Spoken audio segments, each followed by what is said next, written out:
ಧರ್ಮಸ್ಥಳ ಗ್ರಾಮದಲ್ಲಿ ಮುಂದುವರಿದ ಕಾಡಾನೆಗಳ ಅಟ್ಟಹಾಸ, ಕೃಷಿಗೆ ವ್ಯಾಪಕ ಹಾನಿ, ಆತಂಕದಲ್ಲಿ ಬದುಕುತ್ತಿದ್ದಾರೆ ಇಲ್ಲಿನ ಜನರು. ಬೆಳ್ತಂಗಡಿ ತಾಲೂಕಿನ ಕೊಕ್ಕಡದಲ್ಲಿ ಕಾಡಾನೆ ದಾಳಿಗೆ ವ್ಯಕ್ತಿಯೋರ್ವ ಬಲಿಯಾದ ಬೆನ್ನಲ್ಲಿಯೇ ಧರ್ಮಸ್ಥಳ ಗ್ರಾಮದ ನೇರ್ತನೆ ಪ್ರದೇಶದಲ್ಲಿ ಕಾಡಾನೆಗಳ ಅಟ್ಟಹಾಸ ತೀವ್ರವಾಗಿ ಹೆಚ್ಚಾಗಿದ್ದು ಜನರು ಆತಂಕದಲ್ಲಿ ಬದುಕನ್ನು ನಡೆಸುವಂತಾಗಿದೆ. ಕಳೆದ 3 ದಿನಗಳಿಂದ ಈ ಪರಿಸರದಲ್ಲಿ ಕಾಡಾನೆಗಳು ಓಡಾಟ ನಡೆಸುತ್ತಿವೆ. ಕಾಡಾನೆಗಳನ್ನು ಕೃಷಿ ಭೂಮಿಯಿಂದ ಹೊರಗೆ ಓಡಿಸುವ ನಿಟ್ಟಿನಲ್ಲಿ ಸ್ಥಳೀಯ ಕೃಷಿಕರು ಅರಣ್ಯ ಇಲಾಖೆಯ ಸಹಕಾರದೊಂದಿಗೆ ಪ್ರಯತ್ನ ನಡೆಸುತ್ತಿದ್ದರೂ ಕಾಡಾನೆಗಳು ಮತ್ತೆ ಮತ್ತೆ ಕೃಷಿ ಭೂಮಿಗೆ ನುಗ್ಗುತ್ತಿದೆ. ಧರ್ಮಸ್ಥಳ ಗ್ರಾಮದ ನೇರ್ತನೆ ಮುಖ್ಯ ರಸ್ತೆಯಲ್ಲಿಯೇ ಕಾಡಾನೆಗಳು ನಿರಂತರವಾಗಿ ಓಡಾಟ ನಡೆಸುತ್ತಿದ್ದು ರಾತ್ರಿಯ ವೇಳೆ ಜನರು ಸಂಚರಿಸಲು ಭಯಪಡುವಂತಹ ವಾತಾವರಣ ಸೃಷ್ಟಿಯಾಗಿದೆ.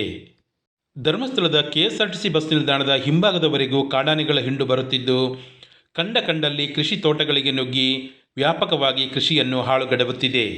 ಕಳೆದ 2 ದಿನಗಳಿಂದ ಧರ್ಮಸ್ಥಳ ಗ್ರಾಮದ ನೇರ್ತನೆ ಪೊಸೊಳಿಕೆ ಪರಿಸರದಲ್ಲಿ ಸುಮಾರು 10ಕ್ಕೂ ಹೆಚ್ಚು ಮಂದಿ ಕೃಷಿಕರ ತೋಟಗಳಿಗೆ ಕಾಡಾನೆಗಳು ನುಗ್ಗಿದೆ. ತಾವು ಸಾಕಿ ಬೆಳೆಸಿದ ಕೃಷಿಗಳು ಕಣ್ಣೆದುರೇ ನಾಶವಾಗುತ್ತಿರುವುದನ್ನು ನೋಡಿ ಕಣ್ಣೀರು ಹಾಕಲಲ್ಲದೆ ಇನ್ನೇನು ಮಾಡಲು ಸಾಧ್ಯವಾಗದ ಸ್ಥಿತಿಯಲ್ಲಿದ್ದಾರೆ ಈ ಪ್ರದೇಶದ ಕೃಷಿಕರು. ಕಾಡಾನೆ ದಾಳಿಯನ್ನು ತಡೆಯುವ ನಿಟ್ಟಿನಲ್ಲಿ ಧರ್ಮಸ್ಥಳ ಗ್ರಾಮದ ನೇರ್ತನೆಯ ಒಂದು ಪರಿಸರದಲ್ಲಿ ಆನೆ ಕಂದಕಗಳನ್ನು ನಿರ್ಮಿಸಲಾಗಿತ್ತು. ಆದರೆ ಇನ್ನೊಂದು ಬದಿಯಿಂದ ಕಾಡಾನೆ ಇದೀಗ ತೋಟಗಳಿಗೆ ನುಗ್ಗುತ್ತಿದೆ. ಧರ್ಮಸ್ಥಳ ಗ್ರಾಮದ ನೇರ್ತನೆ ನಿವಾಸಿ ಶ್ರೀನಿವಾಸ್ ಎಂಬವರ ತೋಟವನ್ನು ಕಾಡಾನೆಗಳ ಹಿಂಡು ಸಂಪೂರ್ಣವಾಗಿ ಪುಡಿಗೈದು ಹಾಕಿದೆ.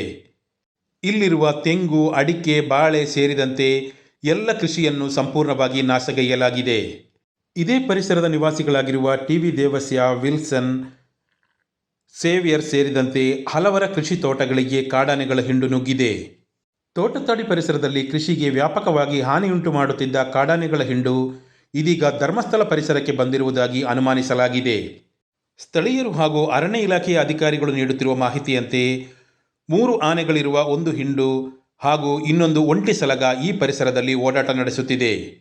ಬೆಳ್ತಂಗಡಿ ತಾಲೂಕಿನಲ್ಲಿ ಕಾಡಾನೆಗಳ ಹಿಂಡು ಜನವಸತಿ ಪ್ರದೇಶಗಳ ಸುತ್ತಲೇ ಓಡಾಟ ನಡೆಸುತ್ತಿರುವುದು ವಿಶೇಷವಾಗಿದೆ. ಕಾಡಾನೆಗಳನ್ನು ದಟ್ಟ ಅರಣ್ಯಕ್ಕೆ ಅಟ್ಟುವ ನಿಟ್ಟಿನಲ್ಲಿ ಅರಣ್ಯ ಇಲಾಖೆಯ ಅಧಿಕಾರಿಗಳು ಯಾವುದೇ ಕ್ರಮ ಕೈಗೊಳ್ಳುತ್ತಿಲ್ಲ ಎಂಬುದು ಇಲ್ಲಿನ ಕೃಷಿಕರ ಆರೋಪವಾಗಿದೆ. ಕಾಡಾನೆಗಳು ಕೃಷಿ ಭೂಮಿಗೆ ನುಗ್ಗಲು ಹಲವು ಕಾರಣಗಳನ್ನು ಅರಣ್ಯ ಇಲಾಖೆಯ ಅಧಿಕಾರಿಗಳು ಹೇಳುತ್ತಿದ್ದಾರೆ. ಆದರೆ ತಲತಲಾಂತರಗಳಿಂದ ಇಲ್ಲಿಯೇ ಬದುಕುತ್ತಿರುವ ಈ ಕೃಷಿಕರಿಗೆ ಇದೊಂದು ಹೊಸ ಅನುಭವವಾಗಿದೆ. ಆಹಾರವನ್ನು ಹುಡುಕುತ್ತಾ ಬರುತ್ತಿರುವ ಕಾಡಾನೆಗಳು ನಾಡಿನಲ್ಲಿ ಮುಖ್ಯ ರಸ್ತೆಗಳಲ್ಲಿಯೇ ಸಂಚಾರ ನಡೆಸುತ್ತಿದೆ.